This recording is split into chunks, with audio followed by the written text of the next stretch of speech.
Chapter 1 of the Big Book of Alcoholics Anonymous is titled Bill's Story.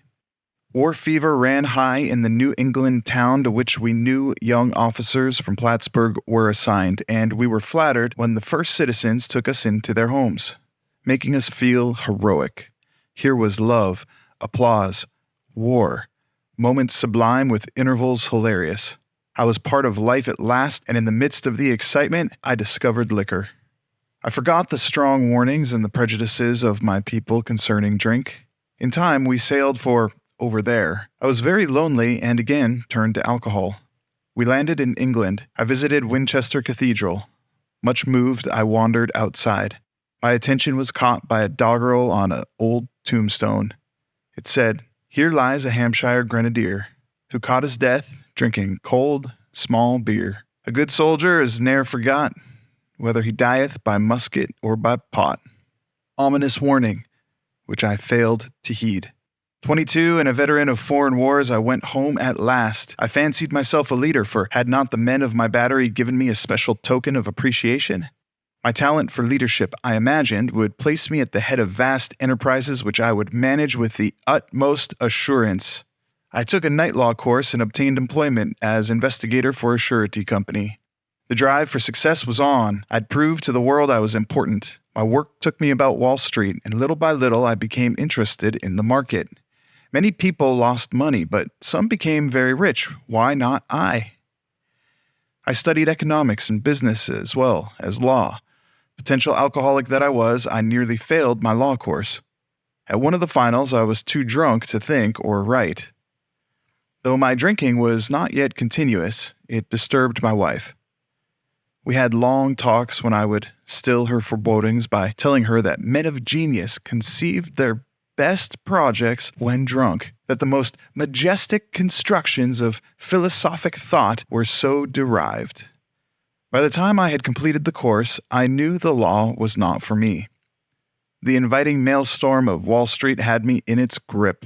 Business and financial leaders were my heroes. Out of this alloy of drink and speculation, I commenced to forge the weapon that one day would turn its flight like a boomerang and all but cut me to ribbons. Living modestly with my wife, I saved $1,000. It went into certain securities, then cheap and rather unpopular. I rightly imagined that they would someday have a great rise. I failed to persuade my broker friends to send me out looking over factories and managements, but my wife and I decided to go anyway. I had developed a theory that most people lost money in stocks through ignorance of markets. I discovered many more reasons later on. We gave up our positions and off we roared on a motorcycle, the sidecar stuffed with tent, blankets, a change of clothes, and 3 huge volumes of a financial reference service. Our friends thought a lunacy commission should be appointed. Perhaps they were right. I had had some success at speculation, so we had a little money, but once we worked on a farm for a month to avoid drawing on our small capital. That was the last honest manual labor on my part for many a day. We covered the whole eastern United States in a year. At the end of it, my reports to Wall Street procured me a position there and the use of a large expense account. The exercise of an option brought in more money, leaving us with a profit of several $1,000s for that year. For the next few years, fortune threw money and applause my way. I had arrived. My judgment and ideas were followed by many to the tune of paper millions. The great boom of the late 20s was seething and swelling. Drink was taking an important and exhilarating part in my life. There was loud talk in the jazz places uptown. Everyone spent in thousands and chattered in millions. Scoffers could scoff and be damned. I made a host of fair-weather friends. My drinking assumed more serious proportions, continuing all day and almost every night. The remonstrances of my friends terminated in a row, and I became a lone wolf. There were many unhappy scenes in our sumptuous apartment. There had been no real infidelity, for loyalty to my wife, helped at times by extreme drunkenness, kept me out of those scrapes. I contracted golf fever. We went at once to the country, my wife to applaud while I started out to overtake Walter Hagen. Liquor caught up with me much faster than I came up behind Walter. I began to be jittery in the morning. Golf permitted drinking every day and every night. It was fun to carom around the exclusive course which had inspired such awe in me as a lad. I acquired the impeccable coat of tan one sees on the well-to-do. The local banker watched me whirl fat checks in and out of his till with amused skepticism. Abruptly, in October 1929, hell broke loose on the New York Stock Exchange. After one of those days of inferno, I wobbled from a hotel bar to a brokerage office. It was 8 o'clock, 5 hours after the market closed. The ticker still clattered. I was staring at an inch of the tape which bore the inscription XYZ at 32. It had been 52 that morning. I was finished, and so were many friends. The papers reported men jumping to death from the hours of high finance. That disgusted me. I would not jump. I went back to the bar. My friends had dropped several million since 10 o'clock. So what? Tomorrow was another day. As I drank, the old fierce determination to win came back.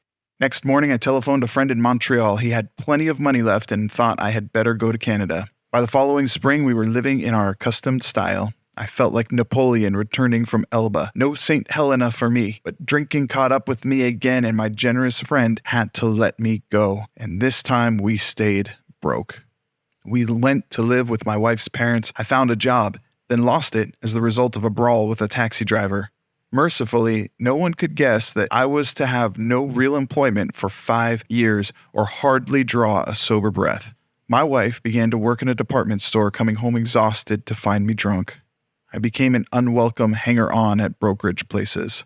Liquor ceased to be a luxury. It became a necessity. Bathtub gin, 2 bottles a day, and often 3, got to be routine. Sometimes a small deal would net a few $100s, and I would pay my bills at the bars and delicatessens. This went on endlessly, and I began to waken very early in the morning, shaking violently. A tumbler full of gin, followed by a half-dozen bottles of beer, would be required if I were to eat any breakfast. Nevertheless, I still thought I could control the situation, and there were periods of sobriety which renewed my wife's hope. Gradually, things got worse. The house was taken over by the mortgage holder. My mother-in-law died. My wife and father-in-law became ill. Then I got a promising business opportunity. Stocks were at the low point of 1932, and I had somehow formed a group to buy. I was to share generously in the profits. Then I went on a prodigious bender, and the chance vanished. I woke up. This had to be stopped. I saw I could not take so much as one drink. I was through forever. Before then, I had written lots of sweet promises, but my wife happily observed that this time I meant business, and so I did. Shortly afterward, I came home drunk. There had been no fight. Where had been my high resolve? I simply didn't know. It hadn't even come to mind. Someone had pushed a drink my way, and I had taken it. Was I crazy? I began to wonder, for such an appalling lack of perspective seemed near being just that. Renewing my resolve, I tried again. Some time passed, and confidence began to be replaced by cocksureness. I could laugh at the gin mills. Now I had what it takes. One day I walked into a cafe to telephone. In no time, I was beating on the bar, asking myself how it happened. As the whiskey rose to my head, I told myself I would manage better next time, but I might as well get good and drunk then, and I did. The remorse, horror, hopelessness of the next morning are unforgettable. The courage to do battle was not there. My brain raced uncontrollably, and there was a terrible sense of impending calamity. I hardly dared cross the street lest I collapse and be run down by an early morning truck, for it was scarcely daylight. An all-night place supplied me with a dozen glasses of ale. My writhing nerves were stilled at last. A morning paper told me the market had gone to hell again. Well, so had I. The market would recover, but I wouldn't. That was a hard thought. Should I kill myself? No, not now. Then a mental fog settled down. Gin would fix that, so 2 bottles and oblivion. The mind and body are marvelous mechanisms, for mine endured this agony 2 more years. Sometimes I stole from my wife's slender purse when the morning terror and madness were on me. Again, I swayed dizzily before an open window or the medicine cabinet where there was poison, cursing myself for a weakling. There were flights from city to country and back as my wife and I sought escape. Then came the night when the physical and mental torture was so hellish I feared I would burst through my window sash and all. Somehow I managed to drag my mattress to a lower floor lest I suddenly leap. A doctor came with a heavy sedative. Next day found me drinking both gin and sedative. This combination soon landed me on the rocks. People feared for my sanity. So did I. I could eat little or nothing when drinking, and I was 40 pounds underweight. My brother-in-law is a physician, and through his kindness and that of my mother, I was placed in a nationally known hospital for the mental and physical rehabilitation of alcoholics. Under the so-called belladonna treatment, my brain cleared. Hydrotherapy and mild exercise helped much. Best of all, I met a kind doctor who explained that, though certainly selfish and foolish, I had been seriously ill, bodily and mentally. It relieved me somewhat to learn that in alcoholics the will is amazingly weakened when it comes to combating liquor, though it often remains strong in other respects. My incredible behavior in the face of a desperate desire to stop was explained. Understanding myself now, I fared forth in high hope. For 3 or 4 months, the goose hung high. I went to town regularly and even made a little money. Surely this was the answer, self-knowledge. But it was not, for the frightful day came when I drank once more. The curve of my declining moral and bodily health fell off like a ski jump. After a time, I returned to the hospital. This was the finish. The curtain, it seemed to me. My weary and despairing wife was informed that it would all end with heart failure during delirium tremens, or I would develop a wet brain, perhaps within a year. She would soon have to give me over to the undertaker or the asylum. They did not need to tell me. I knew, and almost welcomed the idea. It was a devastating blow to my pride. I, who had thought so well of myself and my abilities, of my capacity to surmount obstacles, was cornered at last. Now I was to plunge into the dark, joining that endless procession of sots who had gone on before. I thought of my poor wife. There had been much happiness after all. What would I not give to make amends? But that was over now. No words can tell of the loneliness and despair I found in that bitter morass of self-pity. Quicksand stretched around me in all directions. I had met my match. I had been overwhelmed. Alcohol was my master. No words can tell of the loneliness and despair I found in that bitter morass of self-pity. Quicksand stretched around me in all directions. I had met my match. I had been overwhelmed. Alcohol was my master. Trembling, I stepped from the hospital a broken man. Fear sobered me for a bit.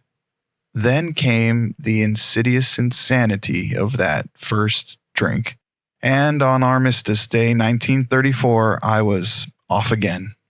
Everyone became resigned to the certainty that I would have to be shut up somewhere or would stumble along to a miserable end.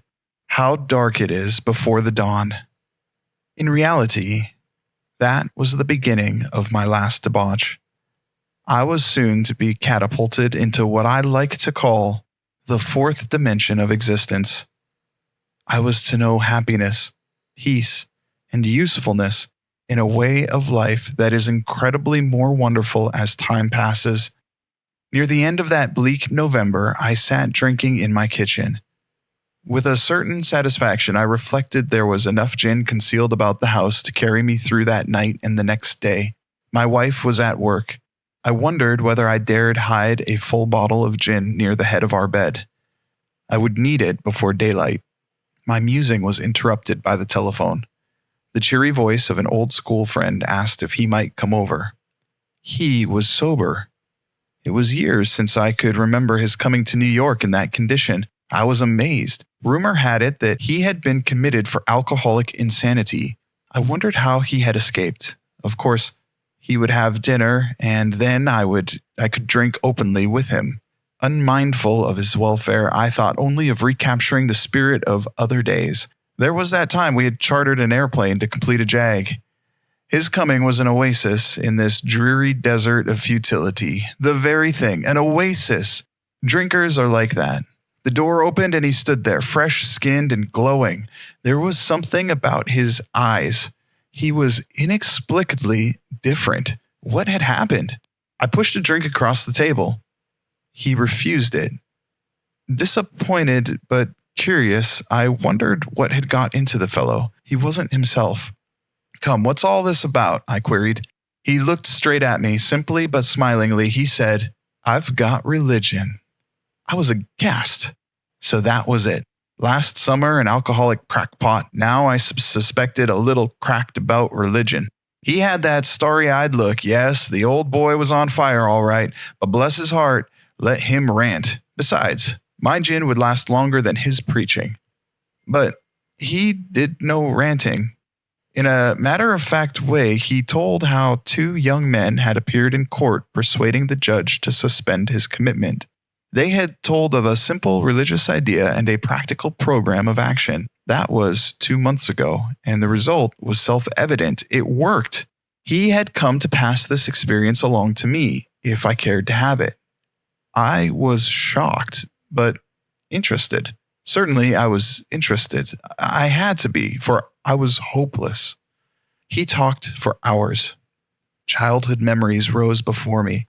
I could almost hear the sound of the preacher's voice as I sat on still Sundays way over there on the hillside. There was that proffered temperance pledge I never signed. My grandfather's good-natured contempt of some church folk and their doings. His insistence that the spheres really had their music.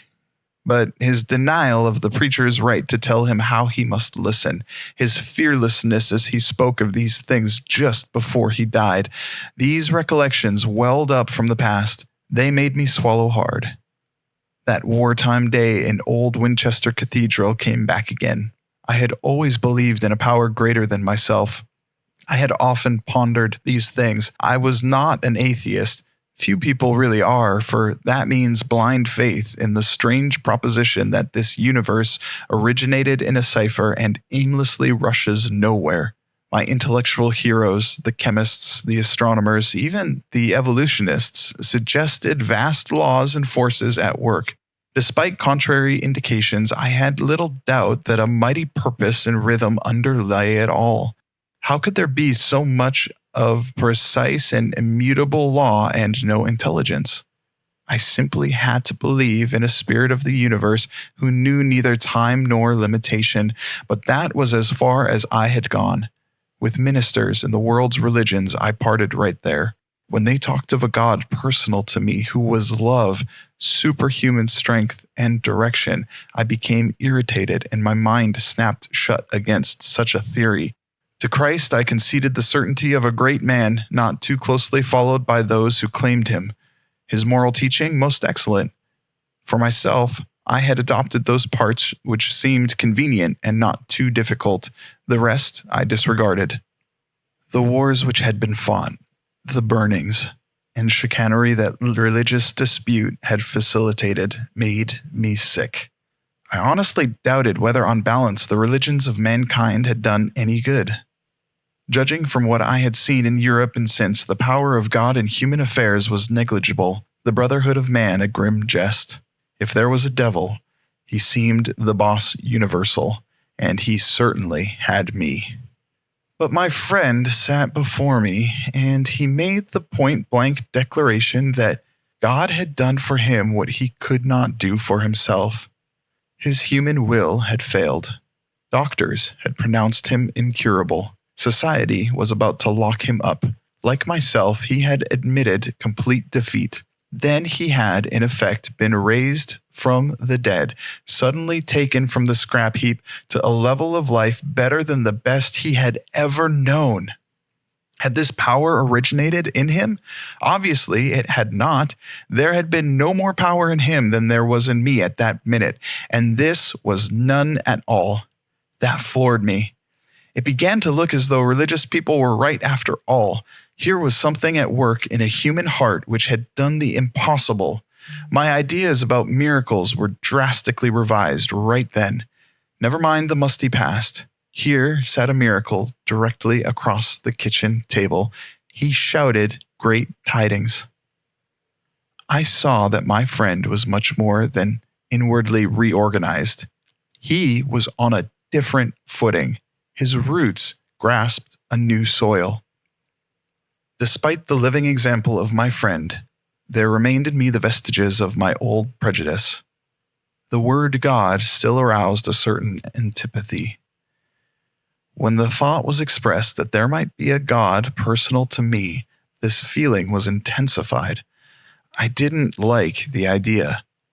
I could go for such conceptions as creative intelligence, universal mind, or spirit of nature, but I resisted the thought of a czar of the heavens, however loving his sway might be. I have since talked with scores of men who felt the same way. My friend suggested what then seemed a novel idea. He said, "Why don't you choose your own conception of God?" That statement hit me hard.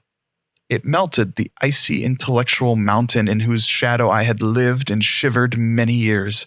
I stood in the sunlight at last. It was only a matter of being willing to believe in a power greater than myself. Nothing more was required of me to make my beginning. I saw that growth could start from that point. Upon a foundation of complete willingness, I might build what I saw in my friend. Would I have it? Of course I would. Thus, I was convinced that God is concerned with us humans when we want Him enough. At long last, I saw, I felt, I believed. Scales of pride and prejudice fell from my eyes. A new world came into view.